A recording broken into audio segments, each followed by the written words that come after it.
ముంబై నటి జత్వానీ ఫిర్యాదుతో కుక్కల విద్యాసాగర్పై ఇబ్రహీంపట్నం పోలీస్ స్టేషన్లో ఎఫ్ఐఆర్ నమోదు చేశారు. తనను నిర్బంధించి చిత్రహింసలకు గురి చేశారని ఆమె నిన్న ఫిర్యాదు చేశారు. కేసు విచారణను వేగవంతం చేసిన పోలీసులు ఇవాళ ఆమెను ఇబ్రహీంపట్నం పోలీస్ స్టేషన్కు పిలిచి పూర్తి సమాచారం సేకరించారు.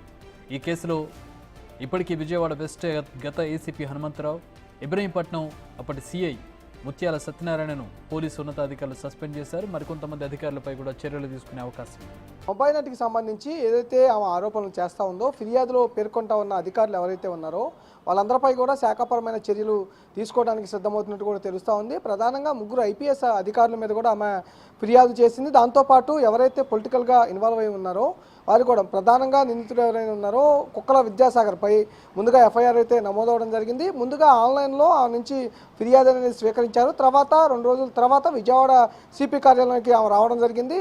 ఆమె ఆన్లైన్లో ఇచ్చిన ఫిర్యాదుతో పాటు ఆఫ్లైన్లో కూడా ఒక ఫిర్యాదుని